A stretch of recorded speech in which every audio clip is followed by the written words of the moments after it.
Welcome to the war. From Boise, Idaho, this is your host, Adam Graham.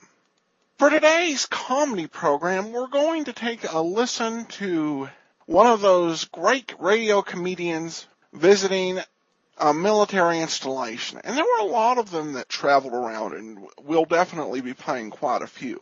Up first is Eddie Cantor, the Apostle of Pep, in an episode of It's Time to Smile from May 27th of 1942 from San Diego. So let's take a listen. Time to Smile with Eddie Cantor is being broadcast tonight from a Marine training camp in California for the entertainment of the Marine personnel. This does not constitute an endorsement of the sponsor's product by the Navy Department. Ladies and gentlemen, before a huge audience of men of the 2nd Marine Division, Fleet Marine Force, Camp Elliott at San Diego, California, Bristol Myers, the makers of Ipana for the Smile of Beauty, and Sal Hepatica for the Smile of Health, present It's Time to Smile with Eddie Cantor.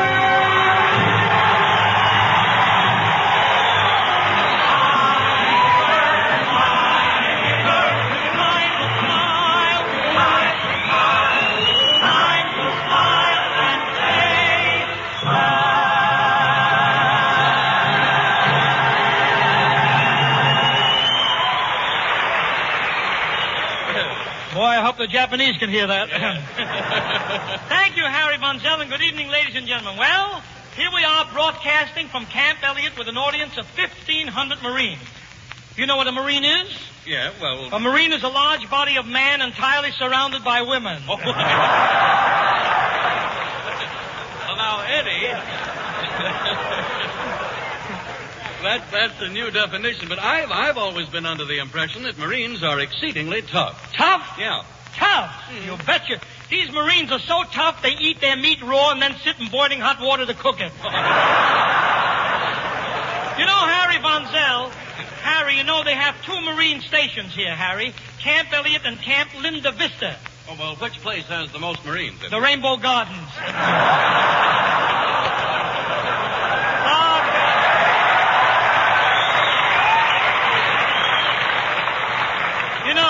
You know, it's quite a place, Harry. They've got a sign over the cloakroom, not responsible for hats, coats, or Marines left over 30 days. Yes, sir. When they play, Eddie, they play hard, but they do take their work seriously. Oh, you're right, Harry.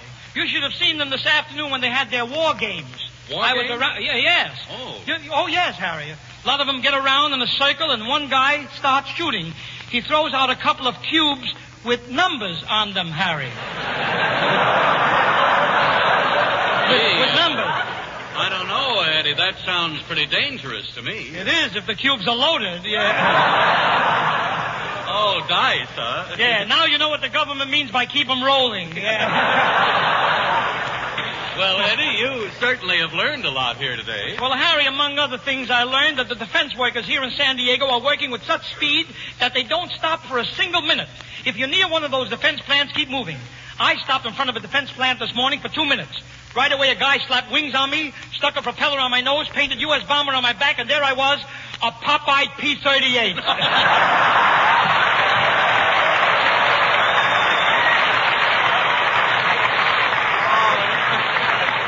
Now, you must be kidding about No, that. Harry. Practically everything out here has been turned into defense machinery. Everything is... This morning, I stuck a nickel in a pinball machine, started to shoot, and so help me, the machine started to shoot back.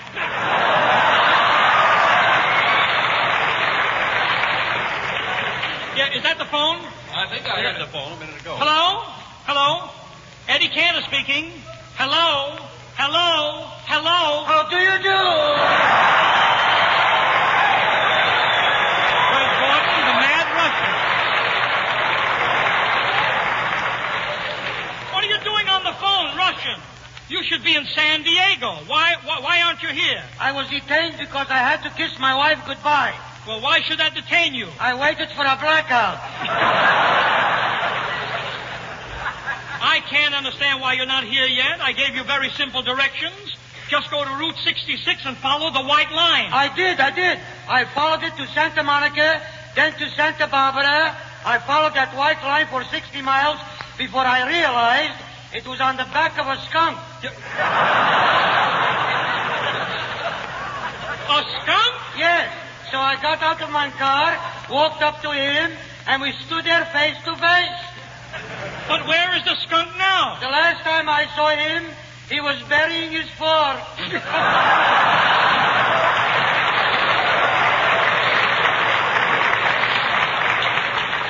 Well, Russian, you better find the right road and hurry up. By the way, have you enough gasoline? Who needs gasoline? I've got a tank full of nitroglycerin. What do you talk? Nitroglycerin? Just listen to this motor pump when I step on the starter.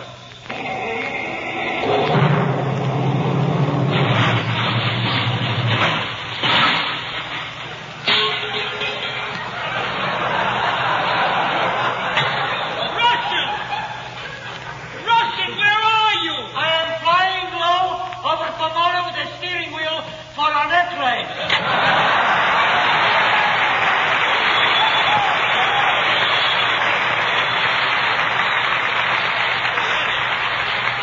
What's going on there? You having trouble with the Mad Russian again? Yeah, me and Germany both. If you don't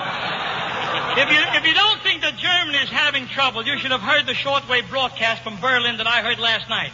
Here's what happened. Take it away, Berlin. This is Berlin. We now present a famous German news analyst, H.D. Kaltenau-Schmitz. Heil Hitler, / Germany has found a new way to make rubber. We can make all the rubber we want out of pig's knuckles. There's only one hitch.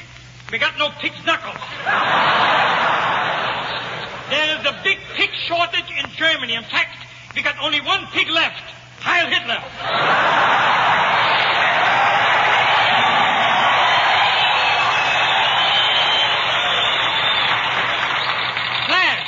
Reliable sources say that out of 10 million Russian soldiers, the Nazis have annihilated 9,999,999.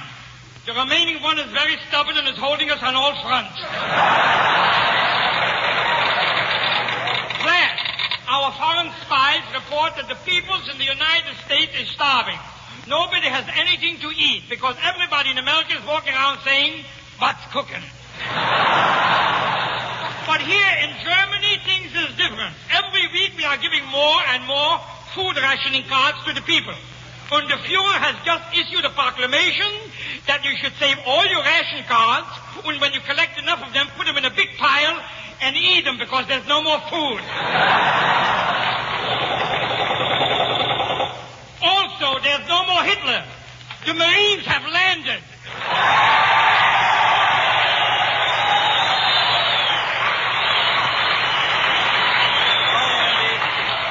I don't know where you get that dialect. Yeah, I don't... Oh, there it is again. Hello?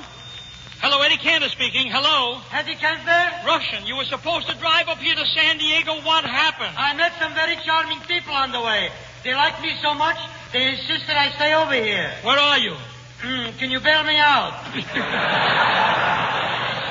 You're in jail? What for? Driving without an automobile.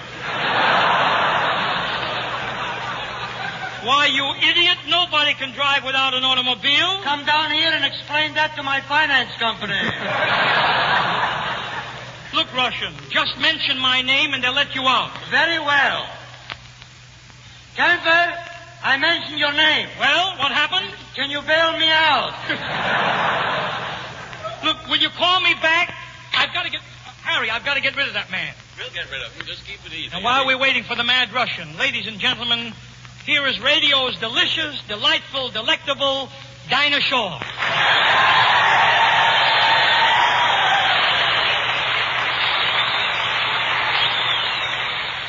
Now, don't be nervous, Dinah, just because you're among 1,500 Marines. They all know how to behave themselves. They're perfect gentlemen. Just stand behind this barbed wire, that's all.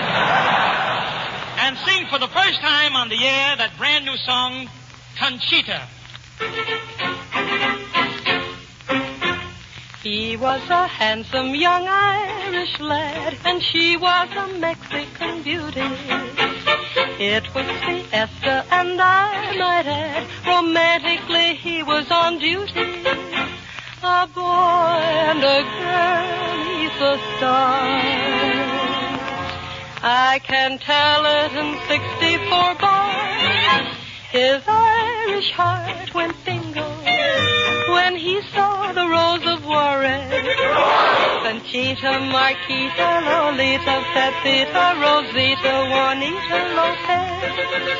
Oh, you're a lovely thingo.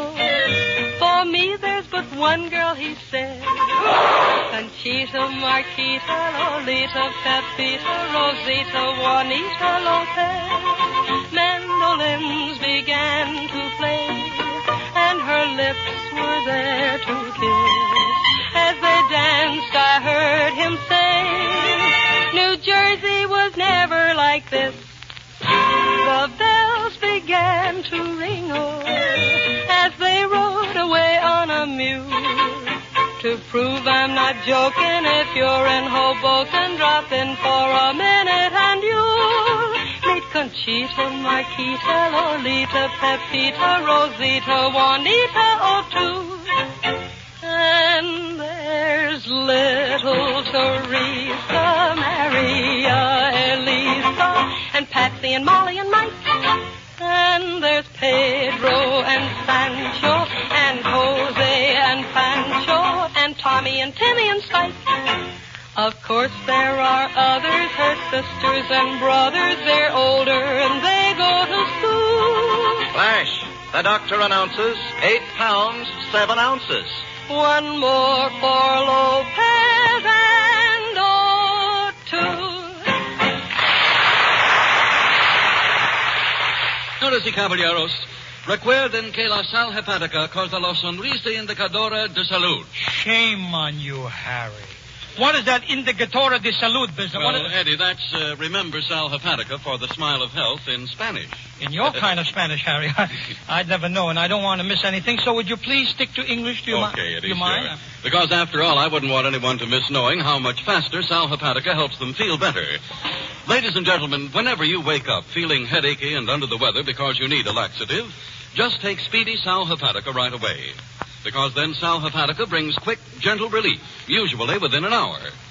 If you remember that about Sal Hepatica, never again will you have to put off till night taking the laxative you need in the morning, and you won't have to risk feeling miserable the rest of the day.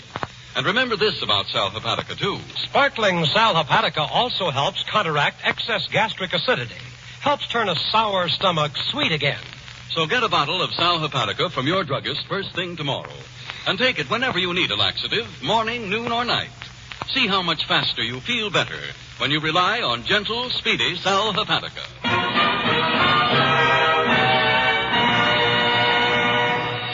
Say, Harry Von Zell. What, Eddie? You know, this place is getting me. I've been here all afternoon. I've been doing a lot of serious thinking, Harry, and I made up my mind. I've decided to join the Marines. I've really decided, Harry. You?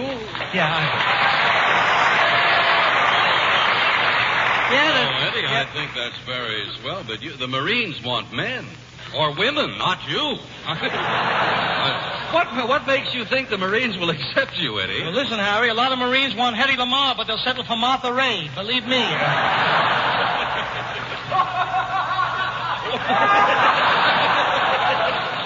He'd settle for Edna May Oliver. No, but really, Eddie, you're much too old for the service. What do you mean, too old? There's nobody too old to serve his country. Why, when George Washington fought at Valley Forge, he was 45. And how old were you at the time? I was a baby. Shut up. No use trying to talk me out of this, Harry. I've already sent for the doctor here, and I'm going to take my physical just as soon as he arrives. But there's no use... Hello? Oh, doctor, I want an examination. I'd like you to take a look at my physique. Physique? Are you kidding? Wait a minute. Don't worry about me, doctor. Just give me the examination. Well, I'm sorry, Mr. Cantor. Will you give me the toughest Marine test that there is? Just give me anything that you give these fellas you can give, believe me. Well, it's rather strenuous for a man like you, but if you insist, very well. Get down on your knees and begin. Yeah. 1, 2, 3, a Larry. 4, 5, 6, a Larry. There you are. I picked up all the jacks.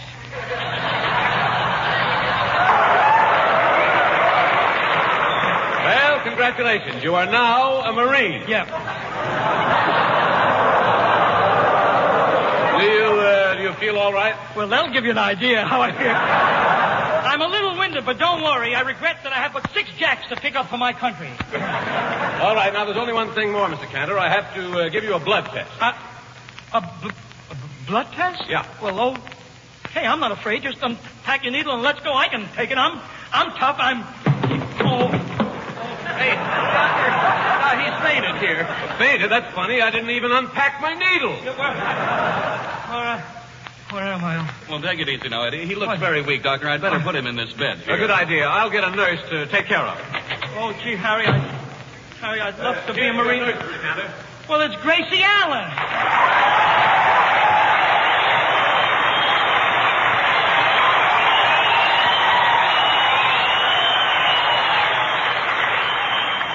Why, Gracie, you're a nurse? Well, Eddie, you've got nothing to worry about. Just do as I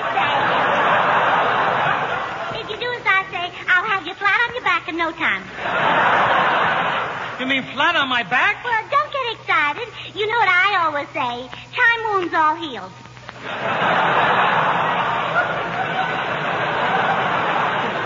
Look, I can't understand, Gracie, how you ever became a nurse. Well, it's very simple. Nurses run in my family. They do? Yeah, my father chases them. Sometimes he catches them. Yeah. But sometimes my mother catches him. And then you should see what he catches. Yep, all right. Gracie, if you're going to be my nurse, tell me, how much experience have you had?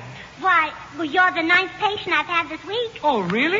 Yeah, if you don't believe me, you can ask Mr. Davis. Who's Mr. Davis? Well, he's the one who's still alive. Oh, that's fine. Well, you see, you're in good hands. Well, last week, a friend of George's had pneumonia, and it took the doctor 2 whole days to fix him up. Yeah. And the next day, that same fella caught a cold, and you know what I did in 15 minutes? What? I nursed him right back to his pneumonia. Will somebody get her out of here? Gracie, is George Burns here with you? No, it's the maid's night out, so George had to stay home and hold hands with the butler. Look, Gracie, will you please go away? I don't want a nurse. I am not sick. Oh, do you always have a purple face like that? Purple? My face is purple? I must have a fever. Quick, you'd better get a thermometer. Well, who needs a thermometer? I've got a special gadget for reading temperatures. It works just like a weighing machine. Look, Gracie, I don't want to... You simply put your feet on a scale. I stick a penny in your mouth, and a card comes out of your left ear. Yep. Gracie, I'd rather use a thermometer. All those thermometers are too complicated. Now, Nursey knows best, so put your tootsies on the scale. Oh, please, don't do that to me. That's fine. Now, open your mouth. Open my mouth? Eddie, open your mouth. Oh, Andy, I only want to put in a penny, not a $50. Number, please. Oh, operator, get me Mr. Cantor's temperature. Thank you. Ouch! Gracie, turn this thing off, will you?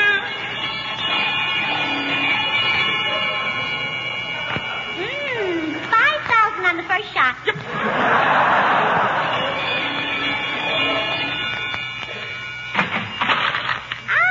Here's your card. Yep. What does it say, Gracie? You are ambitious, handsome, and in the best of health. Temperature 104.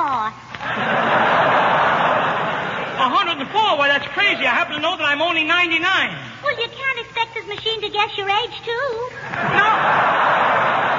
No, I said my temperature is 99. Oh, it is? Oh. Operator, you gave me the wrong number. Sorry, I will refund your penny. What was that? For on wrong numbers, you get a free ball of chewing gum. Gracie, will you go away? Will you go away from me? What's the matter, Eddie? Don't you like me? Please, don't misunderstand. I love you, honey, but I don't want you to nurse me. Oh, well, if that's the way you... Do you really love me?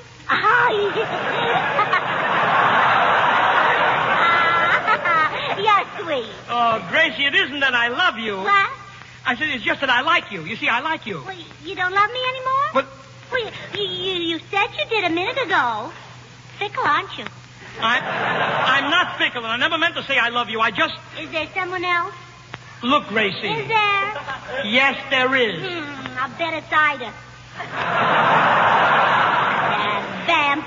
Listen, you're speaking of the woman I love. Well, if you love her so much, why don't you marry her? Why don't you get it over with? Yeah, but I did marry her. I did. You a married man and making love to me. Oh, wait till my husband hears about this. All right, Gracie, I give up. I'll do anything you say. Will you nurse me back to health? Oh, now you're being sensible. Now, first I'll give you something for your diet. Here, eat this. Wait a minute. What was that? What did it taste like? A thermometer. Oh, you've eaten them before, huh?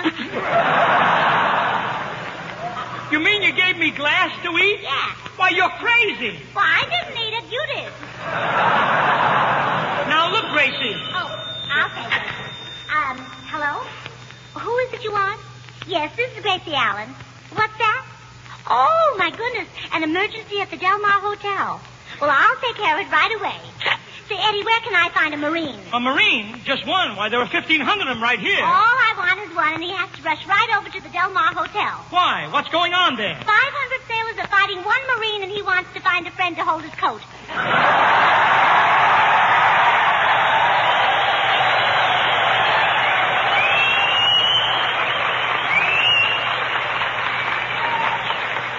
Wait till you hear what we say about you guys next week.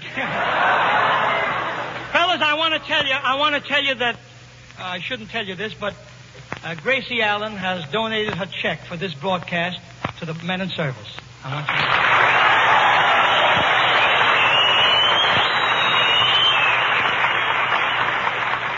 Say, Eddie, yeah. The girls in my club would love to meet you sometime. You belong to a club, Gracie? Yes, the Beverly Hills Uplift Club. I wish you could come down next Wednesday afternoon to talk to the girls at our regular Friday meeting. You hold your Friday meetings on Wednesday? Yes. We don't hold the Friday meetings on Tuesday anymore on account of what happened at last Saturday's meeting. Some Sunday. Why not try holding the Monday meeting on Thursday? Oh, stop. You sound silly. Well, anyway, the subject of this meeting was supposed to be beautiful and how to be it. And I can't find a speaker. Oh, well, maybe your Uncle Eddie can help you out just a minute. Oh, Harry Bonzel. What, Eddie? Harry, would you like to give a little talk on the subject of how to be beautiful? What are you talking about? No, well, Harry, I'm serious. Well, I don't know anything about telling people to be beautiful or how to be... although I do know one thing. Yeah, go on. Well, simply the fact that in order to be attractive, a person must have an attractive smile. Yeah, but everyone knows that, Harry. Yes, but not everyone realizes that teeth are seldom at their sparkling best unless gums are firm and healthy. That's why so many dentists recommend the faithful daily use of Ipana toothpaste and gum massage. Because Ipana is not only unsurpassed for cleaning and brightening teeth, but when used with massage, it is especially designed to help give gums the stimulation they need to help keep them from becoming susceptible to gum trouble. So, ladies and gentlemen, why don't you follow this famous healthful routine? Brush your teeth regularly with Ipana toothpaste. And every time you do, put a little extra Ipana on your brush or fingertip and massage it on your gums. In that simple way, ladies and gentlemen, you are helping yourself to an Ipana smile, a smile of beauty. So ask your druggist tomorrow for a tube of Ipana toothpaste.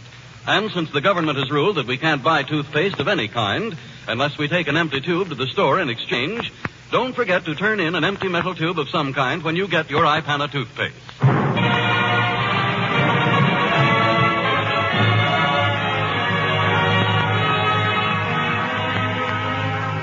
Ladies and gentlemen, tonight we'd like to pay tribute to an actor. Yes, actor, producer, playwright, singer, dancer, songwriter, and great American, George M. Cohan.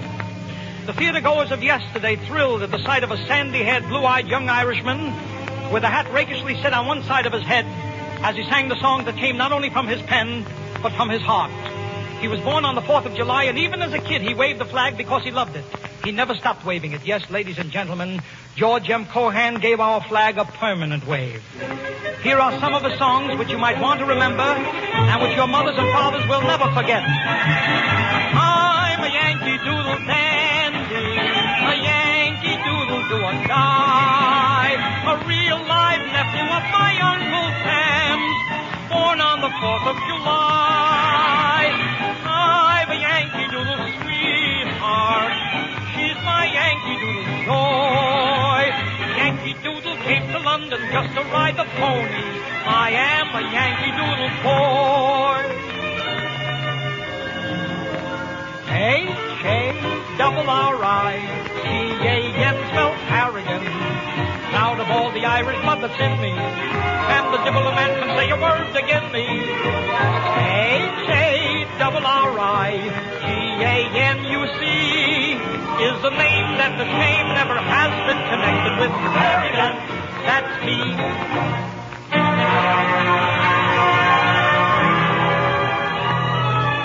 George M. Cohan loved the name of Mary. He made the public love it, too. He always had one song about Mary in every one of his shows. Listen to this one from 45 Minutes from Broadway. For it is Mary, Mary, plain as any name can be. But with propriety, society will say Mary, but it was Mary, Mary, long before the fashion came. And there is something there that sounds so square. It's a grand old name. And from little Johnny Jones, give my regards to Broadway. Remember me to Herald Square.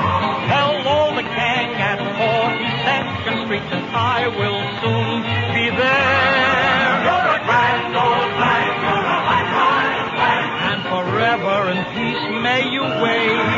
You're the emblem of the land I love, the home of the free and the brave. Every heart beats true under red, white, and blue, where there's never a boast or brag. But you hold acquaintance be forgotten, keep your eye on the grand old flag. It's the same old song they sing. I love you. The boys are all mad about Nellie, the daughter of Officer Kelly. And it's all day long they bring flowers all dripping with dew. And they join in the chorus of Nellie, Kelly, and I love you.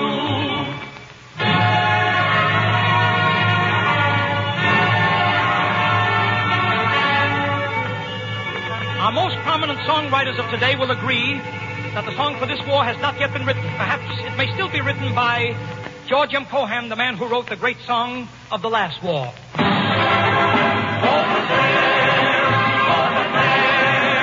send the word, over there, that the Yanks are coming, the drums coming everywhere.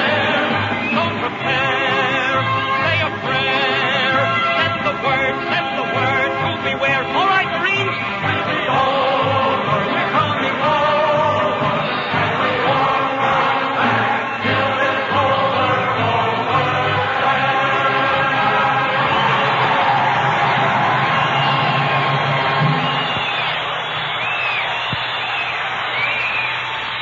we're a little late, folks. All the songs you've just heard are in the new Warner Brothers picture, Yankee Doodle Dandy. Next week, we'll be broadcasting from Camp Hahn near Riverside, California, and our special guest will be the very glamorous Veronica Lake. And so until then, remember, I love to spend... Summertime means bigger washing, extra washing, hands constantly in and out of water. So summertime also means Touche, thrilling new discovery in skin care. Welcome back. Oh, gosh, I love the whole satire news section for Germany. And, of course, there was the patriotism of Eddie Cantor. And the George Cohan section at the end, just fantastic. I will say I was slightly disappointed in the Gracie Allen guest spot because I don't think the writers wrote that well at all. They went over the top, which, when you're dealing with a Gracie Allen, that's a bit of a challenge to do. Still, a fun episode and a great example of Eddie Cantor's early war programs. Actually, one of only 4 1942 programs from Eddie Cantor in circulation.